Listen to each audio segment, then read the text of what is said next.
나이 들어보니 알겠다. 세상에서 가장 힘든 일 중에 하나는 사람 노릇이라는 걸. 자식 노릇, 부모 노릇, 부부 노릇, 친구 노릇. 다 내 마음 같지 않다. 누구도 나 대신 살아줄 수 없고 책임져 줄 수도 없다. 그러니 지금부터라도 정신 바짝 차리고 살아야 한다. 나이 들어서 후회하지 않으려면 말이다.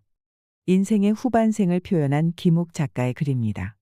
최근 한국 사회에서 100세 시대라는 말이 유행처럼 번지고 있습니다. 이는 평균 수명이 크게 늘어난 현대 사회의 특징을 잘 보여주는 단어이죠. 하지만 사람들이 마냥 기뻐하지 못하는 이유는 따로 있습니다. 바로 노후 준비 때문입니다. 국민연금에서 발표한 은퇴 후 1인 한 달 적정 생활비는 154만 원입니다. 은퇴 후 30년을 산다면 1인 기준으로 5억 5,400만 원이 필요합니다. 부부의 경우 11억 800만 원이지요. 하지만 여기에는 의료비가 빠져 있습니다. 건강보험 심사평가원에 따르면 65세 이후 1인당 평균 의료비는 8,100만 원입니다. 부부 의료비는 평균 1억 6,200만 원이지요. 다 더해보면 약 13억 원이 나옵니다. 심각한 중병에 걸리지 않고도 65세 이상 부부에게 필요한 노후 자금이 13억 원입니다. 그런데 만약 중병에 걸린다면 20억 원이 필요할 수도 있습니다. 지금부터 적어도 13억 원은 모아야 남에게 손 벌리지 않고 비참하지 않게 노후를 보낼 수 있는 셈입니다. 여러분들은 노후 준비 잘하고 계신가요? 노벨 경제학상 수상자 로버트 머튼 교수는 앞으로 한국인들은 노후를 스스로 책임져야 하는 각자 도생의 길로 빠질 것이다라고 했습니다. 각자 도생, 이미 하고 있는 것인지도 모르겠습니다. 전 세계의 많은 나라들은 노후란 경제적 여유와 함께 안락한 삶을 누리는 시기라고 생각합니다. 하지만 우리나라에서 노후는 그렇지 않습니다. 나이가 들어갈수록 불행함을 느끼는 사람들이 많기 때문입니다. 젊었을 때부터 미리미리 노후 자금과 대책을 마련해 두는 것이 중요하다는 걸 알면서도 지금 당장 눈앞에 닥친 문제들을 해결하기에도 빠듯한 상황에서 노후 대비까지 신경 쓰기는 쉽지 않습니다. 요즘에는 40대부터 노후 준비를 해나가야 한다는데 실제로 우리나라 국민 10명 중 6명이 노후 준비를 하고 있지 않다는 조사 결과가 있습니다. 우리나라는 OECD 국가 중에서 가장 빠르게 노령화가 진행 중이고 베이비붐 세대의 은퇴가 본격화되면서 사회 곳곳에서 많은 문제가 발생하고 있습니다. 폐지 줍기 등 고된 노동으로 생계를 이어가고 있는 노인들도 많죠. 누구나 나이 들고 병들고 늙어갑니다. 이것은 불편한 진리입니다.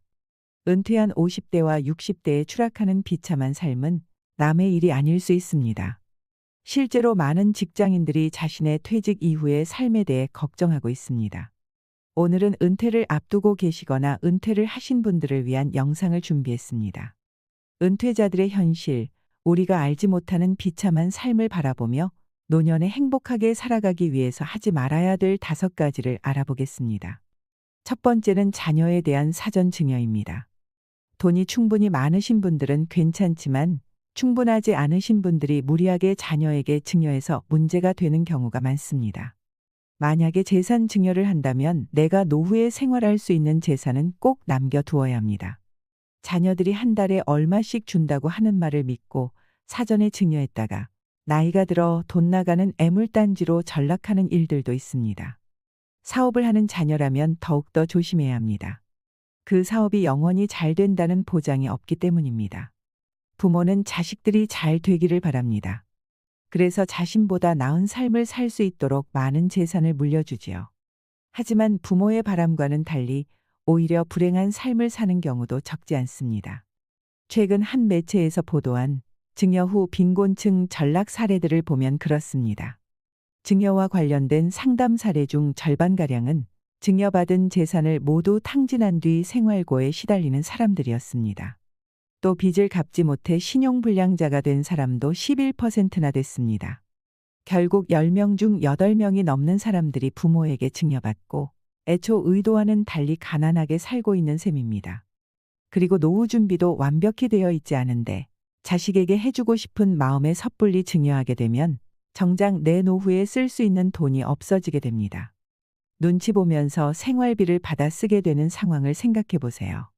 자녀들은 젊기 때문에 아직 기회가 많지만 우리는 그만큼 기회는 줄어들고 돈벌이 수단은 없어져서 기댈 곳이 줄어들게 됩니다. 그러므로 자녀에게 미리 증여하는 것은 신중히 해야 합니다. 두 번째는 과도한 자녀 교육비와 양육비, 결혼비용입니다. 부모는 자식들을 위해 많은 돈을 씁니다. 하지만 이 때문에 자신의 삶은 점점 피폐해져 갑니다. 부모들이 쓰는 돈 중 많은 부분이 교육비와 양육비, 결혼비용인데요. 문제는 여기서 끝나지 않습니다. 생활비도 써야 하기 때문이죠. 빠듯한 살림 탓에 정작 자신을 위한 소비는 물론 경제활동을 하면서 저축도 거의 하지 못합니다. 결국 악순환이 반복됩니다. 특히 요즘처럼 경제 상황이 좋지 않을 때는 이런 일이 더욱 빈번하게 일어납니다. 은퇴의 가장 걸림돌이 자녀가 될 수 있는 것이죠. 결혼하는 자녀에게 무리해서 집을 해주거나 전세금을 주고 고액과외나 학원비로 버는 돈을 족족 들이붓다 보면 정작 본인은 챙기질 못하게 됩니다. 물론 모든 부모가 다 그런 것은 아니지만 일부 현명한 부모들은 자식보다 자신을 먼저 생각합니다. 멀리 내다보고 무리하지 않는 선에서 자식에게 돈을 쓰는 것이 좋습니다. 적당한 수준에서 지출하고 노후를 위해 저축하세요. 세 번째는 준비 없이 조기 은퇴를 하거나 은퇴 후 무작정 창업을 하는 것입니다. 준비 없이 어설프게 조기 은퇴를 하는 것은 정말 위험합니다. 많은 분들이 이런 실수를 하시는데요. 최근 한 언론 매체에서 준비 없는 조기 은퇴로 인해 어려움을 겪고 있는 사람들의 사례를 소개했습니다. 40대 중반부터 50대 초반까지 비교적 이른 나이에 직장을 그만둔 후 재취업 등 새로운 일자리를 구하지 못해 경제적 곤란을 겪는 베이비부머 세대들을 조명했는데요. 특히 전문성이 부족한 상태에서 퇴직금만으로 창업했다가 실패하는 경우가 많다고 지적했습니다. 명확한 방향성이나 목표 없이 조기 은퇴했다가 인생의 바닥까지 떨어져 나가는 분들이 많습니다. 따라서 충분한 준비 없이 무작정 회사를 그만두거나 자영업에 뛰어드는 것은 매우 위험합니다. 최근 한 설문조사에서 직장인 10명 중 6명이 은퇴 후 창업을 고려하고 있는 것으로 나타났습니다. 하지만 이는 섣부른 판단일 수 있습니다. 실제 통계청 자료에 따르면 자영업자 폐업률은 80%로 OECD 국가 중 1위를 기록했습니다. 그리고 창업 후 5년을 추적한 자료를 보면 99%가 문을 닫는다고 합니다. 즉, 퇴직금 등 전 재산을 투자해 창업했다가 실패할 경우 재기하기 어렵다는 뜻입니다. 따라서 성공적인 노후 생활을 위해서는 철저한 사전 준비가 필요합니다. 특히 프랜차이즈 업체를 통해 창업하는 경우나 동업을 하게 되는 경우에는 더 신중하셔야 합니다. 퇴직금이나 노후 자금을 모두 투자하여 생계형 창업을 준비하는 사람일수록 더 그렇습니다. 프랜차이즈 창업, 누구나 한 번쯤 꿈꿔봤을 만한 일이지만 요즘처럼 경기가 좋지 않을 때는 피하시는 게 좋습니다. 실제로 최근에 반짝 인기를 끌다 사라지는 브랜드들이 적지 않습니다. 이 때문에 가맹점 수가 많은 유명 프랜차이즈라고 해서 무조건 믿어서는 안 됩니다. 문제는 한 번 계약하면 쉽게 해지하기 어렵다는 점인데요. 실제로 많은 창업자들이 본사와의 갈등 때문에 장사를 못하겠다며 하소연하지만 정작 법적으로 구제받을 방법은 거의 없습니다. 그리고 은퇴 후에 혼자서 자신 있게 할 수 있는 것이 없다 보니 지인과 동업을 할까 생각하게 됩니다. 누군가와 일을 같이 하며 불안감을 달래고 싶은 것인데 돈이 얽히는 동업은 절대로 해서는 안 됩니다. 돈도 잃고 사람도 잃게 될 수 있습니다. 네 번째는 주식 투자입니다. 최근 재테크 수단으로 주식 투자는 선택이 아닌 필수가 되었습니다. 하지만 무턱대고 주식 투자를 시작했다가 낭패를 보는 경우도 적지 않습니다. 특히 직장에서 은퇴하고 나서 뒤늦게 주식 투자를 시작하는 사람들이 많은데 이처럼 경험이나 지식이 부족한 상태에서 투자를 하게 되면 실패할 확률이 매우 높습니다. 은퇴 후에 주식 투자를 하면 안 되는 가장 큰 이유는 바로 조급함 때문입니다. 대부분의 초보 투자자들은 주가가 조금만 하락해도 불안감을 느낍니다. 또한 자신이 보유한 종목의 주가가 오르지 않으면 조바심을 내며 계속해서 사고팔기를 반복하는데요. 이것이 악순환이 되어 가진 돈을 몽땅 잃는 경우가 많습니다. 주식으로 돈을 많이 버는 사람들은 아주 소수입니다. 대부분의 사람들은 결과적으로 원금도 지키지 못합니다. 나이가 들어갈수록 중요한 것은 돈을 많이 버는 것보다 내 재산을 지키는 것이란 사실을 꼭 기억하세요. 다섯 번째는 아무것도 하지 않는 것입니다. 사람이 아무것도 안 하면 생각이 많아집니다. 어디서 기쁨과 행복을 찾는지 몰라서 우울증에 빠지고 자신감도 없어지는 경우가 많습니다. 그러면서 금방 늙게 되죠. 우리가 은퇴 후에 가장 중요하게 생각해야 하는 것은 바로 건강입니다. 건강하기 위해서라도 움직여야 합니다. 돈을 버는 것과는 별개로 무언가 규칙적으로 집중할 수 있는 일을 해야 합니다. 새로운 취미 생활을 가지는 것도 좋고 봉사활동을 하는 것도 좋습니다. 내가 좋아하고 즐길 수 있는 걸 찾고 꾸준하게 해보세요. 평균 수명이 많이 늘어나고 있기 때문에 은퇴 후 적어도 30년에서 40년은 우리 스스로 안정적으로 살아내야 한다는 계산이 나옵니다. 미국에서 발표된 연구에 따르면 봉사활동을 하는 사람들은 건강 상태가 더 좋은 것으로 나타났습니다. 이는 봉사활동을 하면 스트레스가 감소하고 우울증 예방에도 효과적이기 때문입니다. 또한 봉사활동을 하면 사회적 관계도 개선되어 노년기의 친구와 함께 할 수 있는 기회가 늘어나게 됩니다. 봉사활동은 나이가 들어도 쉽게 할 수 있는 것입니다. 또한 봉사활동은 일정한 규칙성을 가지고 있어 생활 패턴을 유지하는 데에도 도움이 되지요. 봉사활동을 통해 건강한 노후를 준비해 보는 것은 어떨까요?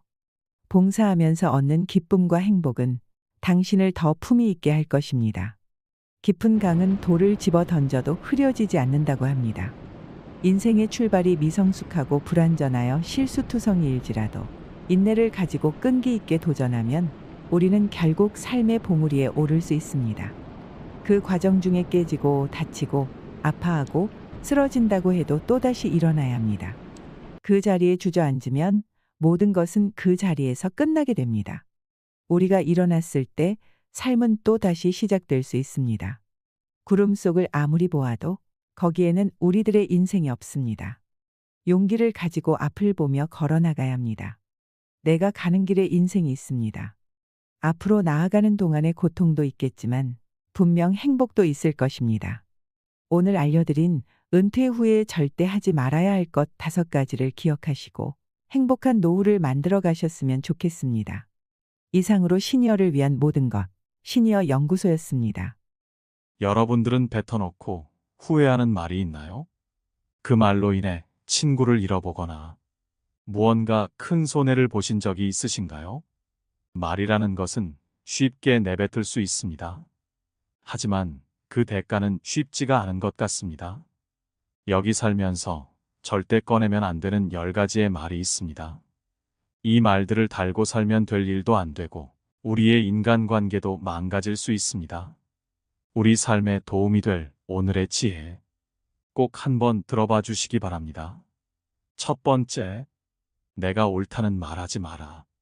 내가 옳다라는 말은 자신의 생각과 믿음을 강요하거나 상대방의 의견을 무시하는 태도를 보여준다. 사람인 이상 무조건 정답일 수는 없고 서로 다른 의견을 내놓았을 때 조금 더 나은 의견이 있을 뿐이지 무조건 맞고 무조건 틀린 의견은 없다. 그렇기에 내가 옳다는 말은 하지 마라. 자신의 뛰어남을 나타내는 말이 아닌 스스로 오만하고 부족하다는 것을 나타내는 말일 뿐이다. 인간관계에서는 서로 다른 견해와 의견을 존중하고 합의점을 찾는 것이 중요하다. 따라서 상대방과 의견 차이가 있을 때는 서로의 의견을 듣고 존중하며 더 나은 방향은 없을지 생각해 봐야 한다.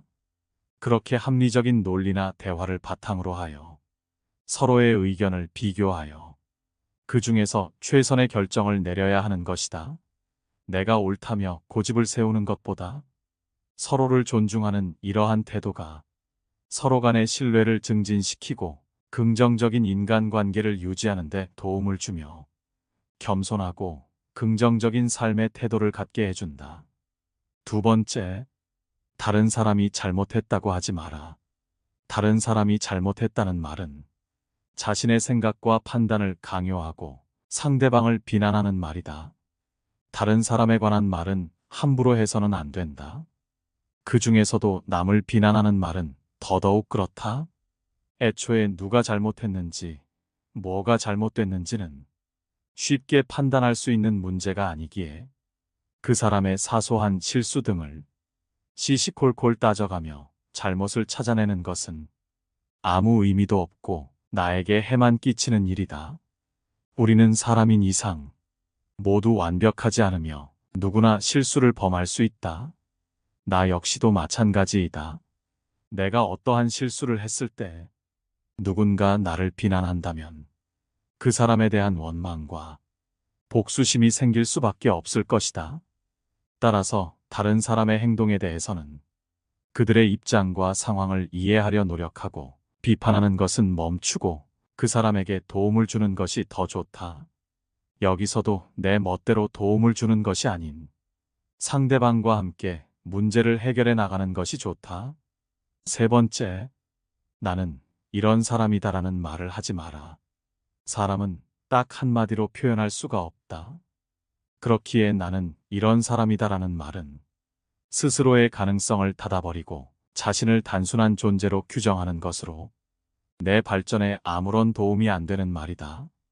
또한 상대방이 바라보는 시선은 무시한 채 자기 스스로 규정했기에 남들의 이해를 받기도 어렵다. 사람은 모두 다양한 면이 있으며 시간이 지남에 따라 변화하는 것이 자연스러운 것이다. 따라서 자기 자신을 원래 이런 사람이다라며 틀에 넣은 채로 규정하지 말고 유연하고 개방적인 마음으로 바라보며 자신의 강점과 약점을 인식하고 발전시켜 나가는 것이 중요하다. 자신의 가능성을 열어놓고 타인의 의견 또한 받아들임으로써 더 나은 사람이, 더 나은 인간관계가 만들어진다. 네 번째, 그렇게 하지 말았어야 하는데 라는 말을 하지 마라. 그렇게 하지 말았어야 하는데 라는 말은 이미 지나간 일에 대해 후회하며 자신을 비난하거나 자책하는 태도를 보여준다. 이러한 태도는 수시로 자신의 마음을 상하게 하며 상대방들에게도 부정적인 영향을 미칠 수 있다. 이런 말들의 특징은 별 관련이 없는 일상에서도 떠오르며 그 생각을 한 번 하게 되면 긴 시간 동안 우울해지며 후회만 반복한다는 것이다. 우리는 과거를 반성해야 하는 것이지 후회를 해서는 안 된다. 사람의 인생은 연습이 없고 오로지 한 번뿐이다. 시간은 흘러가면 돌아오지 않고 조금 전에 나도 이미 과거의 나이다. 그렇기에 만일 내가 실수를 했다면 그 실수를 다시는 하지 않도록 생각하면 되고 후회할 일이 있더라도 그 일이 있었기에 다음번에 후회할 일을 만들지 않겠다고 생각하는 것이 훨씬 이롭다는 것이다. 우리는 지난 일에 대해 후회하는 것보다는 그것을 바탕으로 배우고 발전해 나가야만 한다. 실수하지 않는 사람은 이 세상에 단 한 명도 없다. 우리는 모두 실수를 하고 실수한 경험을 통해 성공에 이르고 더욱 나은 사람이 되어간다. 따라서 과거에는 어떻게 행동했든 지금 내 힘으로 더 잘할 수 있는 방법을 찾고 그 방법대로 나아가는 것이 좋다.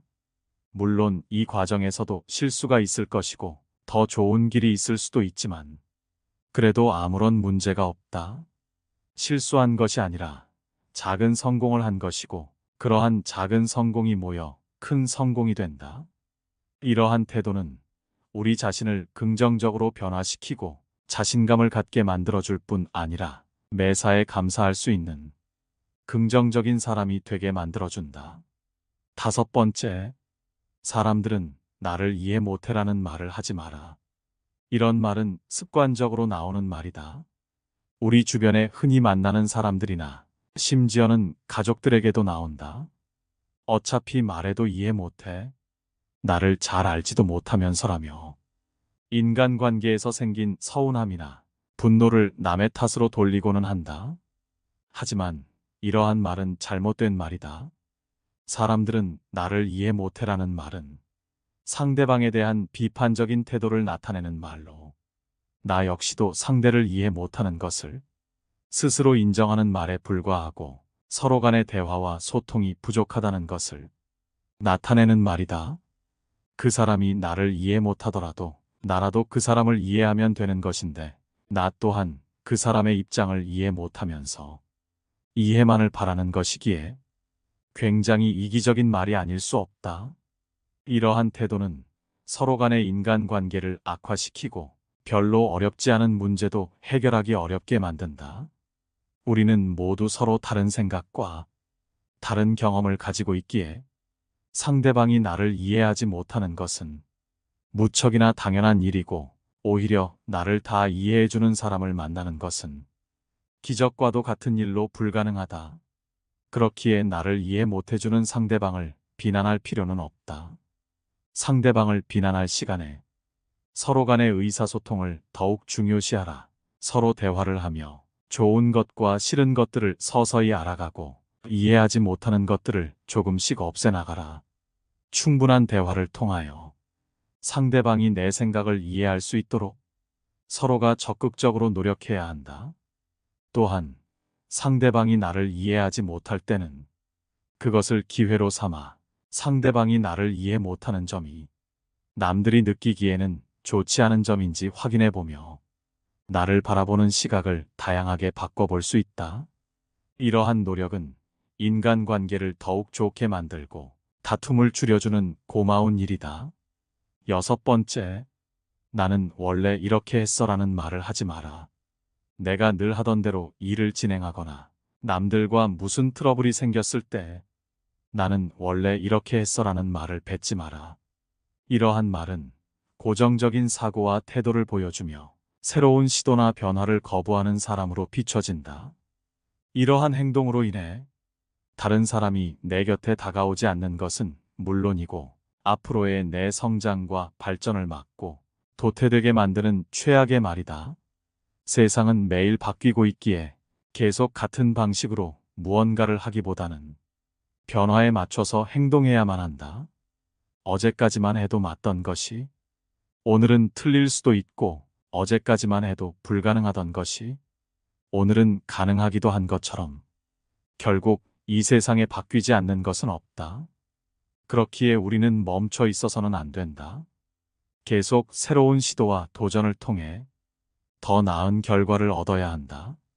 과거에 내가 그런 방식을 고집했더라도 지금에서는 더 좋은 방식이 있을 수 있으니 내 경험을 살려 현재에 맞게 행동하라. 과거의 행동이나 태도를 고집하지 않고 새로운 시도와 변화에 대해서 긍정적인 태도를 가지도록 하라. 7번째, 난 모르겠어라는 말을 하지 마라. 난 잘 모르겠어라는 말은 얼핏 보면 겸손해 보일 수도 있고 자기 자신의 한계를 인정하는 것처럼 보인다. 하지만 이러한 말은 자신의 한계를 인정하는 것이 아니라 자신의 불확실성과 불안을 강조하는 것이다. 이런 말을 자주 내뱉는 사람들은 자기가 잘 알고 있거나 어느 정도 알고 있어도 습관적으로 잘 모른다고 말을 한다. 무언가 말을 뱉었다가 실수할 것 같고 내 말이 틀리면 어떻게 해야 할지 고민을 하기에 자신 있게 말하지 못하는 것이다. 우리가 착각하면 안 되는 것이 함부로 말하는 것과 자신 있게 말하는 것은 서로 전혀 다르다는 것이다. 우리는 함부로 말하면 안 되는 것이지 자신 있게는 얼마든지 말해도 된다. 그러다 잘못 말하여 실수해서 내가 책임을 질까봐 걱정하지 않아도 된다. 실수했다면 솔직하게 얘기하고 다시 얘기하면 되는 것이다. 그렇기에 실수할까봐 책임지는 것이 두려워서 잘 모르겠다고 얘기하지 마라. 우리는 여러 가지를 경험하면서 매일매일 성장해 나가야 한다. 8번째, 나는 다 알지라는 말하지 마라. 사람인 이상 모든 것을 다 아는 것은 불가능하다. 그렇기에 지혜로운 사람들은 아는 척하지 않는다. 아는 것을 알려주는 것은 좋은 것이지만 모르면서도 아는 척하는 것은 하나도 좋을 게 없는 습관이다. 먼저 내가 모든 것을 다 안다는 말은 스스로 오만하고 거만하다고 나타내는 것이며 실제로 다 알 수도 없는데 다 안다고 하며 잘못된 정보로 남들에게 손해를 끼치게 만드는 최악의 말 중 하나이다.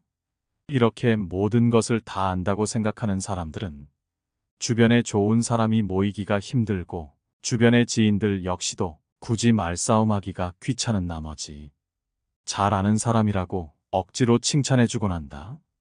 이런 사람들은 항상 자신의 생각과 주장을 지키기 위해 다른 사람의 더 좋은 의견이나 아이디어를 무시하며 심지어는 거부하는 태도를 보여준다. 누가 봐도 훨씬 좋은 의견임에도 자기 의견을 밀고 나가고자 언성을 높여가며 억지로 밀어붙인다. 이러한 태도는 인간관계를 망가뜨리며 자기 자신을 바보로 만들게 된다. 잘못된 것이 있으면 반성하고 고쳐나가며 조금씩 나아져야 인생의 발전이 있고 행복이 있는 것이다. 우물 안개구리에 머무르면서 혼자만의 사고에 갇히지 마라. 우리는 모두 학습과 성장이 필요하다. 다른 사람들의 아이디어와 의견을 수용하고 그것들을 바탕으로 더 나은 결정을 내려라. 그리고 다른 사람들과의 존중과 협력을 통해 더 나은 삶과 인간관계를 그려나가라. 내가 모든 것을 다 안다는 오만하고 말도 안 되는 거만한 태도는 피하고 나는 모르는 것도 많지만 내 주변에 있는 사람들과 해결하면 된다는 생각을 갖고 항상 겸손한 태도를 유지하며 다른 사람들의 의견과 아이디어를 존중하고 수용하라. 9번째, 그 사람은 나를 싫어해라고 말하지 마라. 상대방이 나에게 어떠한 행동을 했을 때 혼자 의미를 부여하며 그 사람의 감정을 혼자 상상하며 혹시 나를 싫어하는 것은 아닐까라며 온갖 걱정과 상상의 나래를 펼친다. 이런 생각은 버려야 하는 생각이다. 나 혼자 아무리 생각해봤자 그 사람의 생각은 알 수 없다. 그 사람은 나를 싫어해라는 생각은 우리의 마음을 불안하게 만들고 혼자 상처를 입을 수 있다. 하지만 그 사람이 싫어하는지 아닌지는 알 수 없는 것이고 어떤 점을 싫어하는지도 확실하게 알 수가 없다. 우리는 모두 다른 사람과의 관계에서 갈등과 어려움을 겪을 수 있는 것이다. 이때 우리가 할 수 있는 것은 상대방의 입장에 서서 그 상황을 잘 파악해 보는 것이다. 때로는 우리가 상대방을 잘못 이해하거나 그의 의도를 잘못 파악하는 경우가 있을 수 있다. 따라서 그 사람은 나를 싫어해라는 걱정해봤자 쓸모없는 생각에 사로잡히지 말고 우리 자신의 태도와 행동을 돌아보며 내가 더 나아질 방법은 무엇인지, 남들과 더 좋은 관계를 유지할 수 있는 방법은 무엇인지를 생각해보는 것이 중요하다. 10번째, 나는 할 수 없어라고 말하지 마라. 이 말이 입에 붙게 되면 될 일도 안 되는 경우가 생기고 하는 일마다 잘 안 풀려서 나는 왜 이렇게 운이 없지? 라는 말을 뱉게 된다. 나는 할 수 없어라는 생각은 우리가 무언가의 한계를 느끼거나 어려운 상황에서 많이 드는 생각이다. 하지만 지금까지 우리가 살아오면서 늘 쉽고 편안했던 것은 아니다. 힘들다고 생각했고 한계라고 생각했지만 그것을 뛰어넘으면서 지금의 우리가 만들어졌다. 그렇기에 내 한계를 규정하지 마라. 나 혼자만의 힘으로 안 될 것 같거든. 내 주변에 있는 가족과 친구, 그리고 내가 가진 능력들을 다시 한번 점검해보며 문제를 다른 각도에서 접근해보아라. 어리석은 사람은 안 될 이유를 찾고 현명한 사람은 그것을 어떻게 하면 할 수 있을지를 생각한다. 불가능해 보이는 일을 가능하게 만들기 위해서는 계속해서 생각하고 시도해보며 조금씩 조금씩 일어나가면 된다. 모든 것을 한 번에 이룰 수는 없다. 우리는 무엇 하나 한 번에 잃어본 적이 없다. 걷기 위해 수없이 넘어졌지만 지금은 걷는 것뿐만 아니라 뛸 수도 있다. 우리는 모든 일을 완벽하게 해낼 필요는 없고 그저 조금씩 조금씩 나아가며 어제의 나보다 조금씩만 나아가면 된다. 한 번에 많이 나갈 필요도 없고 그저 조금씩만 앞으로 나아가라. 여기서 중요한 것은 포기하지 않고 얼마나 꾸준히 할 수 있느냐이다. 때로는 우리가 실수할 수도 있고 그로 인해 슬퍼할 수도 있겠지만 결국 그것을 통해 배우고 성장할 수 있다. 그렇기에 앞으로 나에게 찾아올 시련에 나는 할 수 없어 라는 말을 뱉지 말고 어떻게 하면 할 수 있을까라는 말을 뱉어라. 살면서 절대 꺼내면 안 되는 10가지의 말에 대해 알아봤습니다. 여러분은 저 10가지의 말 중에서 평소에 자주 쓰는 말이 있으신가요? 주변에서 흔히 들을 수 있는 이 말들은 결코 득이 될 게 하나도 없습니다. 그렇기에 우리는 앞으로 저런 부정적인 말들을 피하고 긍정적인 말을 가까이 해야만 합니다. 부정적인 말은 생각을 닫고 긍정적인 말은 생각을 연다고 합니다. 또한 부정적인 사람들이 모이면 쉽게 될 일도 잘 되지 않고 긍정적인 사람들이 모여 있으면 안 될 것 같은 일도 어떻게든 되기도 합니다. 내가 먼저 긍정적인 사람이 되면 내 주변에 긍정적인 사람들이 모이고 원래 내 곁에 있던 사람들 역시도 긍정적인 영향을 받을 것입니다. 여러분의 삶과 마음에 이 지혜들이 도움이 됐기를 바라며 영상은 이것으로 마치도록 하겠습니다. 긴 영상 시청해 주셔서 감사합니다. 깨달음의 광장입니다.